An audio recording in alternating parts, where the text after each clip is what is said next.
আমাদের মাঝে বেশিরভাগ মানুষই কিন্তু তাদের স্মার্টফোনগুলোতে ইমো ব্যবহার করে থাকেন। আজকের ভিডিওতে থাকছে ইমোর 3টি চমৎকার সেটিংস। আসসালামু আলাইকুম, this is Anik and welcome to my channel.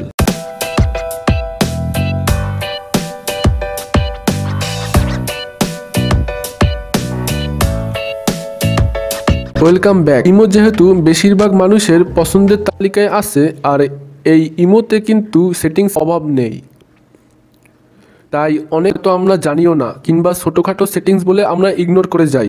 So আমি এখন আপনাদেরকে 3টা সেটিংস এই স্ক্রিনে দেখিয়ে দিব, যেগুলো আপনাদের ডেফিনেটলি কাজে লাগবে। এখন 1 নম্বরে যে সেটিংসটা নিয়ে কথা বলবো, সেখানে আসলে দুটো সেটিংস। একটা হচ্ছে, মনে করেন কেউ আপনাকে একটা ভিডিও কিংবা ফটো ইমোতে পাঠিয়েছে, কিন্তু আপনি দেখার আগেই সে ওই পাশ থেকে ডিলিট করে দিয়েছে। বাট আপনি যদি আপনার ইমোতে একটা সেটিংস করে রাখেন, তাহলে আপনি দেখার আগে সে যদি ওই পাশ থেকে ভিডিও কিংবা ফটো ডিলিট করে দেয়, আপনার গ্যালারিতে কিন্তু সেটা সেভ হয়ে থাকবে। এখন এই সেটিংসটা কিভাবে করে নিতে হবে সেটা আমি স্ক্রিনে দেখিয়ে দিচ্ছি, বাট তার আগে একটু বলে নেই, আমার এই ইউটিউব চ্যানেল এবং ফেসবুক পেজে আপনারা পাবেন এই টিউটোরিয়ালটার মতো আরো অনেক টিউটোরিয়াল এবং মোবাইল রিলেটেড বিভিন্ন রকমের টিপস অ্যান্ড ট্রিক্স। সো আপনি যদি আমার ইউটিউব চ্যানেল এবং ফেসবুক পেজে নতুন হয়ে থাকেন, তাহলে আমার পরবর্তী নতুন ভিডিওগুলো দেখার জন্য ইউটিউব চ্যানেলটাকে সাবস্ক্রাইব করে রাখতে পারেন এবং ফেসবুক পেজটাকে ফলো করে নিতে পারেন। আর যারা এই কাজগুলো অলরেডি করে ফেলেছেন, থ্যাংক ইউ সো মাচ। আর এই ভিডিওটা দেখে ভালো লাগলে একটা লাইক করে দিবেন। ওকে, আমি আমার ফোনের স্ক্রিনে চলে আসলাম এবং সরাসরি চলে যাচ্ছি আমার ইমোতে। ইমোর উপরের বাম পাশে যেখানে আমার প্রোফাইল পিকচার থাকে, সেখানে ট্যাপ করবেন। এখানে উপরের দিকেই অপশন পাবেন সেটিংসে যাবেন। এখানে 4 নম্বরে একটা অপশন দেখতে পাচ্ছেন, স্টোরেজ অ্যান্ড ডেটা। এটার উপর ট্যাপ করবেন। এখানে দেখতে পাচ্ছেন একটা অপশন আছে, অটো সেভ আফটার রিসিভ। এটার উপর ট্যাপ করবেন। এখন আমার এখানে দেখতে পাচ্ছেন ফটোস অ্যান্ড ভিডিওস, দুটো অপশনই কিন্তু অফ করা আছে। এই দুটো অপশন এখান থেকে অন করে নেবেন। তাহলে এরপর থেকে ইমোতে আপনাকে যদি কেউ ফটোস এবং ভিডিওস পাঠায়, সেটা কিন্তু অটোমেটিক আপনার গ্যালারিতে সেভ হয়ে যাবে। এখান থেকে ব্যাকে চলে যাচ্ছি।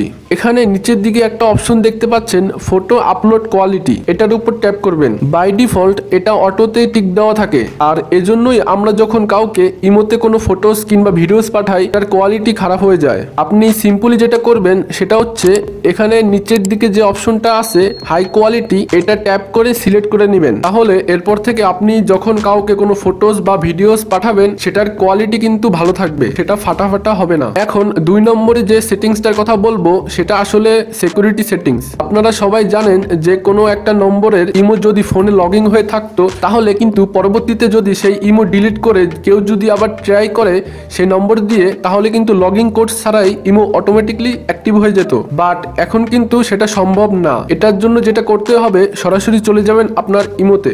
ইমোর উপরে বাম পাশে যে প্রোফাইল পিকচারটা আছে, ওখানে ট্যাপ করবেন। এখান থেকে সেটিংসে চলে যাবেন।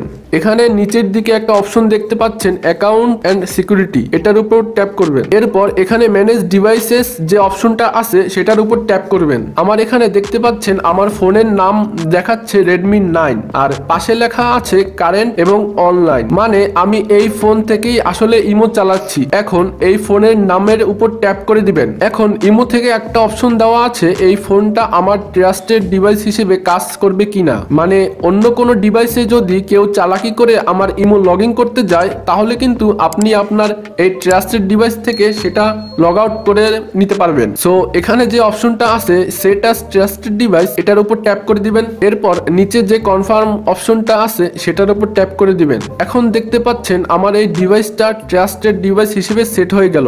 এখন 3 নম্বরে যে সেটিংসটা দেখাবো, এটা একটা সিম্পল সেটিংস, বাট অনেকে রিকোয়েস্ট করেছেন বলে আমি এই সেটিংসটা দেখাচ্ছি। আর সেটা হচ্ছে, ইমোতে আপনার যে নাম দেওয়া আছে সেটা কিভাবে চেঞ্জ করবেন। সরাসরি চলে যাবেন আপনার ইমোতে। ইমোর উপরে বাম পাশে যে প্রোফাইল পিকচারটা আছে, ওখানে ট্যাপ করবেন। এখন আপনার নাম এবং ফোন নাম্বার যে জায়গায় দেখাচ্ছে, মানে আমার এখানে দেখাচ্ছে অ্যান্থনি এবং নিচে আমার ফোন নাম্বার দেখাচ্ছে, এটার উপর ট্যাপ করবেন। এখন এরকম একটা ইন্টারফেস চলে আসবে। নিচের দিকে দেখবেন এডিট বলে একটা অপশন আছে, এটার উপর ট্যাপ করবেন।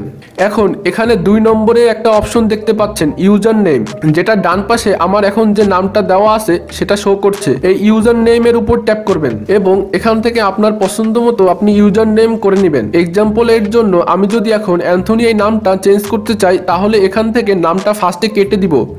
এখন মনে করেন আমি নতুন নাম দিতে চাচ্ছি ইয়াসিন খান। নতুন নাম দেওয়া হয়ে গেলে উপরে যে টিক অপশনটা আছে ওখানে ট্যাপ করে দিবেন। এখন যদি আমি একটু ব্যাকে চলে যাই, দেখতে পাচ্ছেন আমার প্রোফাইলে আগে নাম ছিল অ্যান্থনি, এখন হয়ে গিয়েছে ইয়াসিন খান। আশা করি আজকের এই ভিডিওটা আপনাদের উপকারে আসবে। ভালো লাগলে একটা লাইক করে দিবেন। আপনাদের সাথে আমার দেখা হবে পরের ভিডিওতে ইনশাল্লাহ। সে পর্যন্ত সবাই ভালো থাকবেন। আল্লাহ হাফেজ।